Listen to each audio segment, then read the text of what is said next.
Hello, dear friends, colleagues, chemotherapists. I'm محمد فغان پور, PhD of psychology from Iran and Isst advanced chemotherapist and supervisor. I want to talk about allegorical schema modes. Last few years, I worked on allegorical schema modes, and I did some research, and one of my research is comparing allegorical schema mode with gold standard CBT on psychotherapist burnout. Let's start. Where did the story begin? You know, as an Iranian, 30 years, 40 years ago, we had something like that. You see in the middle, it's a painting from Ali Amiri, is a painter, well-known painter in Iran. That's a table, like a table, and also it's kind of old heater. And as you see, around of this table or heater, we have 3 generations: grandpa, grandma, dad and mom, and all children. We have all kind of basic emotional needs. We have joy, play, fun. We have, you know, self-expression. Usually grandpa told the story or allegory or metaphor, and you know, and give us wisdom. And we have all we want. We you know, in our culture, we have Shahnameh, Hafiz, Robayati, Khayyam. We have all good, well-known poem. And around this table and heater, we have all what we want, all wisdom from last generation. And because we have 3 generations next to each other, we have, you know, acceptance, secure attachment, we have joy, self-expression, realistic limits, and all kind of needs met in around this heater and table. It was kind of group therapy. We had a group therapy before we know about therapy. And the way of our group therapy was, you know, telling a story, allegory, using metaphor. And the wise person of the tribe or wise person of the extended family, like grandpa or grandma, was a leader of our group therapy. And that was fun, and that was very interesting, fascinating. And because of that, because of this background knowledge, this positive memory, I know a story has a great power. Allegory has a great power. Because of our great culture, because of Shahnameh, Hafiz, Rumi, Khayyam, I know I learned a lot of things about life around this table and heater, and from my last generation, from my grandpa and grandma. So because of that was one of my interests, one of my you know, very wonderful topic. I like to know more about it, know more about what can a story do, what can allegory do, what can metaphor do. That's the where I begin to know a story when I didn't know anything about psychotherapy. And as you know, my target group is psychotherapists. Why? Because psychotherapists are very important group, but they are usually a giver, not a receiver. They don't receive anything. And a lot of psychotherapists do a lot of great things, a lot of meaningful things, but they are sad, they are mad, they have mood dysregulation, they have burnout in their job. Ackerman said psychotherapy is a profession whose mainspring is love. Nearly everyone who visits a therapist has a love disorder, and each has a story to tell of love lost or denied, love twisted or betrayed, love perverted or shackled to violence. And we know, if you look at Mullen person's triangle, you know, so patient don't have a story just with other person, current, you know, current people of their life, or just they don't have a story about their parents. They have a story with us too. We as psychotherapists share some story with our patient, and they share some story with us. We make common story with each other, and that story sometimes is a third story. It's not therapist story, it's not patient story. It's a made a story. It's a result story from communication, from psychotherapy relationship. And as you see my picture, I did a lot of work with psychotherapists in person and online. I did, you know, I use allegory, I use tools.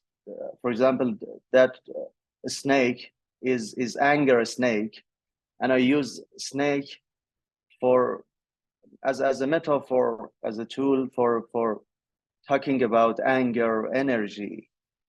And it's not all bad, you know, but I talked with some tools and metaphors. And as I said, burnout was always important for me because I see psychotherapists with full of joy, with full of meaning. They love, all psychotherapists love people.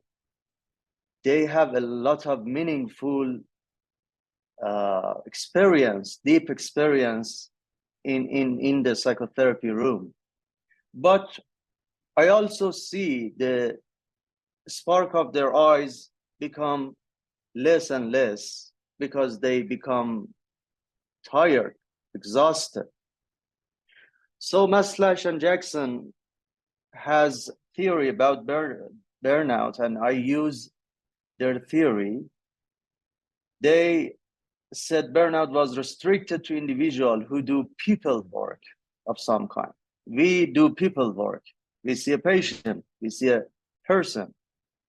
And they introduce 3 dimensions: emotional exhaustion, depersonalization, and personal accomplishment. I think depersonalization is a little vague in this paragraph. And depersonalization is negative, cynical attitude and feeling about one recipients. So it's a feeling about, negative feeling about one's recipients. And personal accomplishment is tendency to evaluate oneself negatively, particularly with regard to one's work with recipients.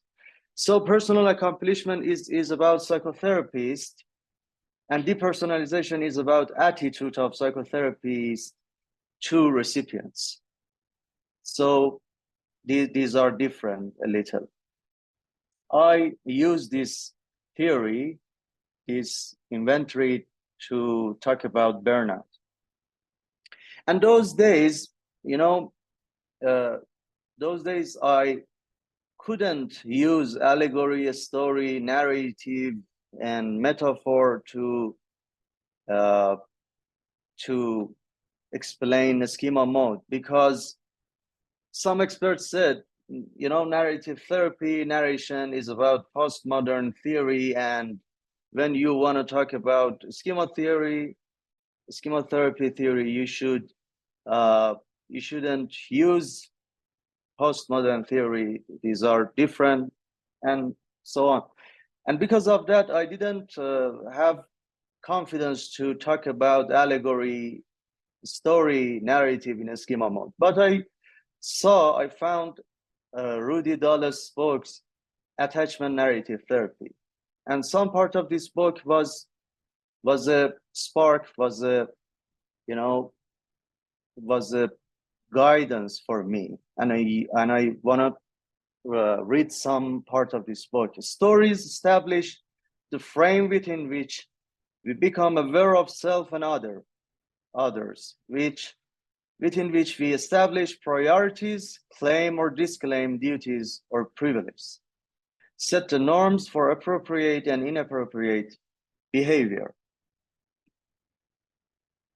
attribute meaning and other events in time. Each given story is, in turn, embedded in complex network of reciprocally influencing narratives. Individuals, families, and large collectives inhabit this system of multiple stories and organizations, and organize their lives around making decisions in accordance with the dominant narrative. So narratives or stories is a bond, is a network between us and in us. So that was good idea. And in another part of this book, I read a narration, a story, and I found this story similar to mistrust abuse schema or punitive schema. So I want to read it. If he was going to spank us, it was called a discussion, and we had to go to his office for a discussion. And I remember, I think I was only ever spanked by him on one occasion, and I can remember. It was with a paddle, and I was over his knee, and I remember him explaining why he was going to do it. Even at the time, realizing that he was trying to justify himself why he was going to do it, and I was in tears before I was spanked because it was such a agonizing situation. At times he was quite crazy and jokey, but I remember him being quite serious and worried about things. As you see, this narration can explain a pattern, as a schema that's with very good detail, and we don't have just a word for that. We have a story, we have a narration about this schema, this situation. And in another part, I see transgenerational pattern. People look back on their childhood experience and transpose those into the future in terms of what they feel and they want to repeat. What was good about what their parent did, and opposed to what they want to change and do differently. This idea is similar to Kelly's idea of constructive alternativism. So as you see, this definition is similar to schema. So I thought, why I shouldn't use narration, why I shouldn't use patient story, why I shouldn't talk about a story, why I shouldn't see the situation, the problem as a story, as an allegory, as a metaphor. We, in our language, always use metaphor, always use allegory, always use a story. We are a storyteller. A lot of things are a story for us. We listen to a story in our childhood. So why we couldn't see schema modes as an allegory, as a metaphor, as a story?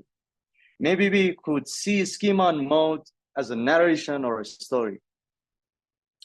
And after that, I become serious to do a serious things about allegory, story, narration in a schema modes. First of all, I did narrative schema therapy or allegorical schema therapy, schema mode for myself. And I write the book that called The Narrative of an Integrated Self. I use allegory, I use metaphor, I use a story in mode language, and that become wonderful. A lot of psychotherapists around the world use this book as self-help, and they work with client, and they go forward chapter by chapter. And that was fantastic. They sent me a lot of message that works. And I become happy, and I become more motivated about it. So I said, okay, we could write about our story. We could see our story. We could see our narrative. We could change our pain and suffering, our emotional stuff, our mental stuff to narration. So let's find another things. Let's find allegory. Let's find a story. Let's find metaphor in every culture. For example, Michel Picmal write a philosophical story for children, and that's one of his story. His story, tongue issue. I found this story is allegory of self-aggrandizer mode. One of the monks of the secta monastery said to the spiritual father mentors, my tongue is good for me in the desert. I can't hold my tongue in front of people, and I always condemn the wrong actions. The old monk said to the spiritual brother, if you can't control your tongue, leave the lesson and go to the desert. Come back, but don't fool yourself. Choosing solitude to escape a problem is always the cause of weakness. What should I do? Let yourself make a few mistakes. This way, you will be freed from the fatal feeling of superiority over other and do right what other can do right. So you can see it's wonderful without explaining a lot, without using any pathological, name for a thing. You can use a neutral story narration, and after this narration, patient can mentalize this story and can ask question about this story. What this story have for me? What is the wisdom? What is the message of this story? I'm similar to this story in what aspect? And in my life, what is a problem? What is a self-aggrandizing problem in my life? What can I do for it? That's wonderful. And in this research, I comparing with gold standard CBT, and I see CBT was wonderful for burnout, and allegorical schema mode treatment was wonderful too. They are not so different, and the result was the finding showed that the F rate of the effects of the treatment of allegorical schema mode was not significant on variable of emotional exhaustion and personal accomplishment, and it was significant on the variable of depersonalization. That was the attitude to recipients. The attitude to recipient with allegorical schema mode become better, and that was the factor of burnout. So allegorical schema mode could help to burnout. And also if rate of the effect of cognitive behavioral therapy on the variable of emotional exhaustion and depersonalization was not significant, and it was significant on variable of personal accomplishment. And the attitude to the work, the attitude to the achievement, to the success in CBT become significantly changed. So CBT help in maybe externalizing way, and schema mode allegory schema mode treatment could help in internalizing way. But I did a lot of research about allegorical schema mode. It's my interest, and in another research I analyze mood difficulty, mood regulation difficulty, and mood disorder, especially on psychotherapists. And the result was fantastic. Based on the findings of the present research, the findings showed the F level of the effect of the allegorical schema modes treatment on the variable of tension, vigor, relaxation, and happiness was significant. That was wonderful. Because I understand maybe some factors are important and significant in our job are not, didn't see in the burnout, Maslach and Jackson burnout inventory. So allegorical schema mode treatment can develop healthy adult mode and happy child mode factors. As you see, tension, vigor, relaxation, happiness. They are happy child, healthy adult mode factors. And that means this method, in addition to effect has on job burnout, it has an effect on improving the mental health and well-being of a person by increasing positive mood factors.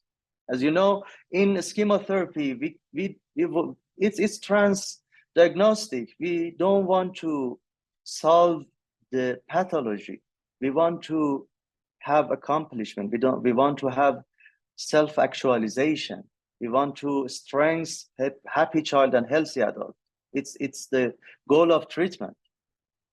And in allegorical schema modes treatment, specifically, we have a strength, you know, it's helpful for happy child and healthy adult factors.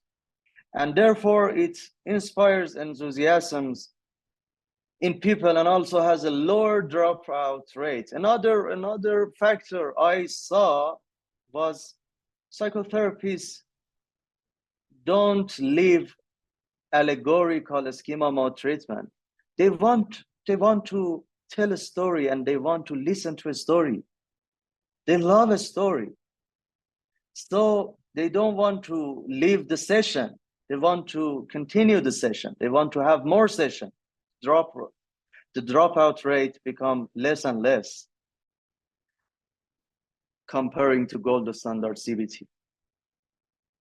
And Yuval Noah Harari, as a historian, said the wandering bands of storytelling, sapien were the most important and the most destructive force the animal kingdom had ever produced.